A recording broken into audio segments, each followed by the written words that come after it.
wabarakatuh. Nah, pada kali ini kita dari kelompok 11 mau menjelaskan materi tentang pengembangan bahan ajar.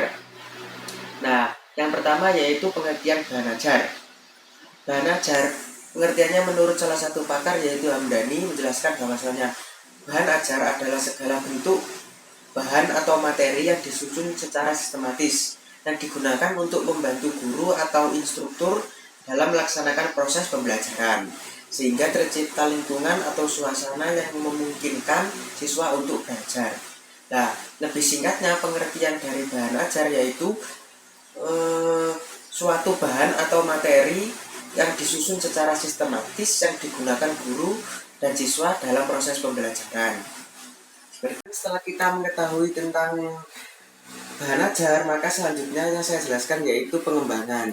Nah, menurut Gatot menyatakan bahwasanya pengembangan dapat dimaknai sebagai tindakan penyediaan sesuatu dari tidak tersedia atau melakukan perbaikan-perbaikan dari sesuatu yang tersedia menjadi lebih sesuai. Lebih tepatnya yaitu lebih sempurna, seperti itu. Nah, berhubungan dengan bahan ajar dan juga pengembangan, maka pernyataan tersebut sesuai dengan pendapat dari Banati tentang pengembangan bahan ajar yang menyatakan bahwasanya pengembangan bahan ajar adalah suatu proses yang sistematis dalam mengidentifikasi, mengembangkan dan mengevaluasi strategi pembelajaran yang diarahkan untuk mencapai tujuan pembelajaran secara efektif dan juga efisien, seperti itu. Selanjutnya, kita akan membahas tentang tujuan pengembangan bahan ajar. Yang pertama, memudahkan guru dan siswa dalam proses pembelajaran. Tuntutan masalah belajar, seperti siswa kesulitan dalam memahami materi, guru kesulitan dalam menjelaskannya. Kesulitan-kesulitan ini disebabkan oleh materi yang rumit, materi yang asing, dan materi yang abstrak.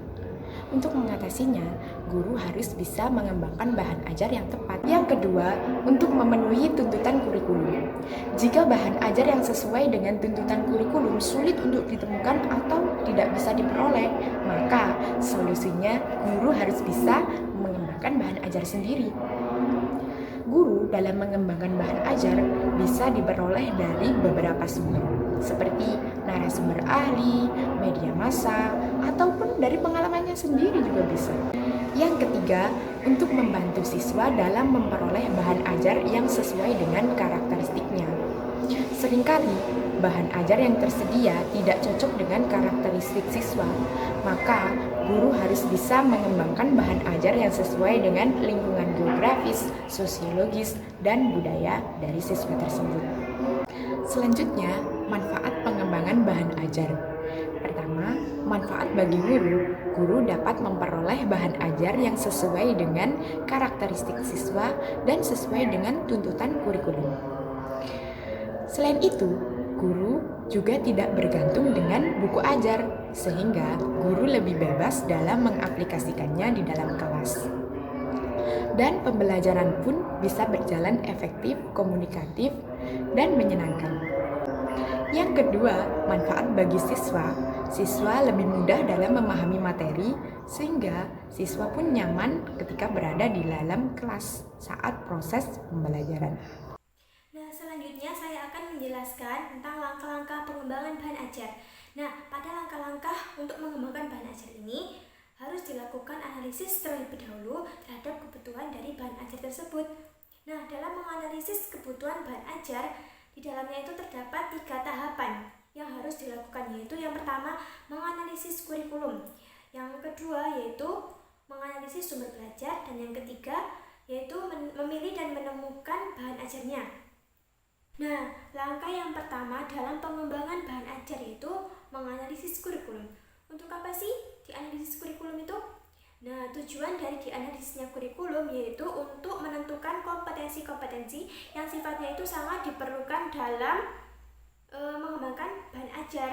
Maka untuk tercapainya bahan ajar tersebut yang baik harus diperhatikan dulu 5 hal sebagai berikut ini. Yang pertama yaitu standar kompetensi. Standar kompetensi ini merupakan kualifikasi kemampuan minimal atau KKM dari peserta didik yang menggambarkan penguasaan sikapnya, pengetahuan, kemudian keterampilan yang itu diharapkan agar tercapai tiap semesternya itu dengan KKM yang baik atau yang di atas rata-rata. Kemudian yang kedua yaitu kompetensi dasar.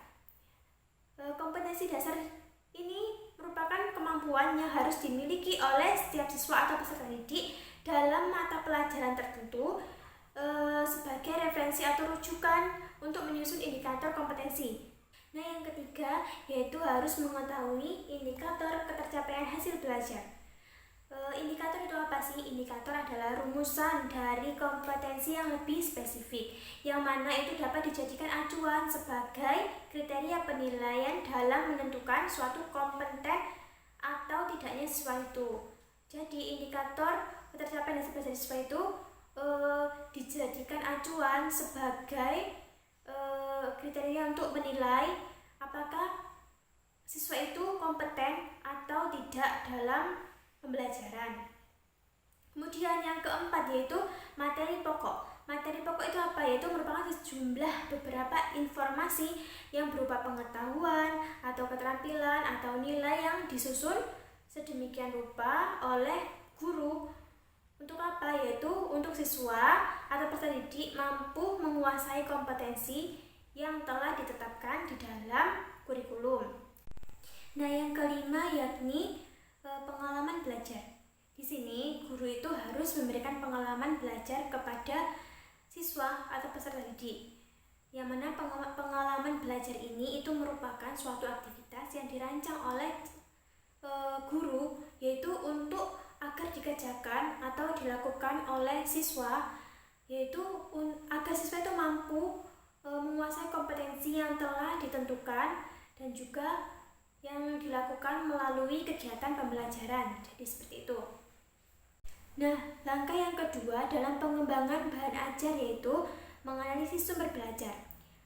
Untuk menganalisis sumber belajar dalam kegiatan mengembangkan bahan ajar yaitu memiliki kriteria. Kriteria sumber belajar dilakukan berdasarkan ketersediaan, kesesuaian, yaitu yang mana ketersediaan dan kesesuaian ini dilakukan dengan cara menginventarisasikan atau dilakukannya pendataan dari ketersediaan suatu sumber belajar, kemudian disesuaikan dengan kebutuhan yang diperlukan oleh sekolah atau oleh guru. Lalu kemudahan dalam memanfaatkan sumber belajar. Nah, kemudian dalam memanfaatkan sumber belajar ini dilakukan bagaimana seorang pendidik itu dapat memanfaatkan sumber belajar sesuai dengan kebutuhannya yang telah disediakan dan disesuaikan oleh kurikulum yang disediakan, seperti itu. Nah, langkah yang ketiga dalam pengembangan kurikulum yaitu memilih dan menemukan bahan ajar. Nah, di sini berkaitan dengan pemilihan dan penemuan bahan ajar. Ada 3 prinsip yang dapat dijadikan pedoman dalam mengembangkan bahan ajar. Di antaranya yaitu yang pertama, prinsip relevansi.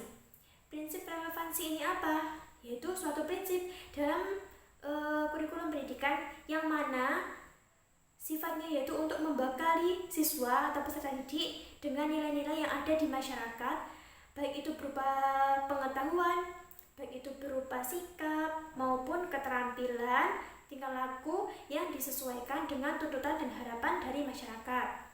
Maka dari itu, pengalaman-pengalaman belajar yang disusun di dalam kurikulum tersebut harus relevan dengan kehidupan yang ada di masyarakat itu sendiri. Jadi menyesuaikan dari masyarakatnya. Jadi bahan ajar yang harus dikembangkan itu harus sesuai dengan prinsip relevan, yang mana mengikuti dari nilai-nilai yang ada dan dalam kebutuhan masyarakatnya dan sesuai dengan kebutuhan dari masyarakatnya itu sendiri, seperti itu.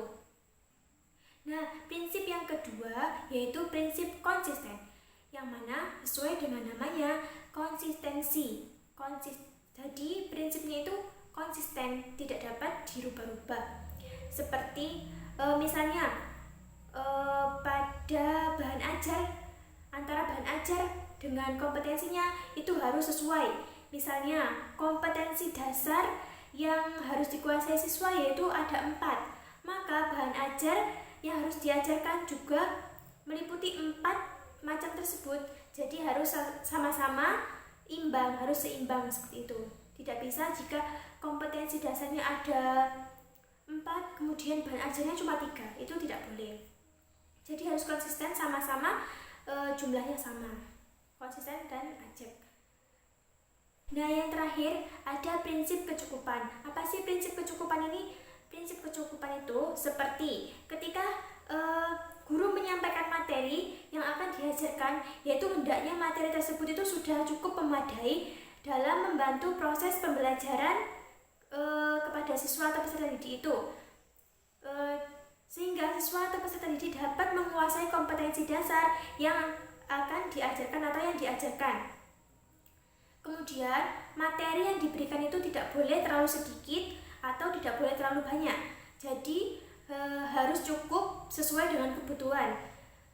Dan karena kalau misalkan terlalu banyak, maka akan membuang-buang waktu, kemudian juga tenaga juga tersita yang harusnya tidak dipelajari jadi dipelajari. Kan itu belum saatnya atau menunggu waktu selanjutnya seperti itu. Jadi harus benar-benar diperhatikan prinsip kecukupannya. Jadi tidak boleh terlalu banyak atau terlalu sedikit. Itu juga perlu diperhatikan seperti itu.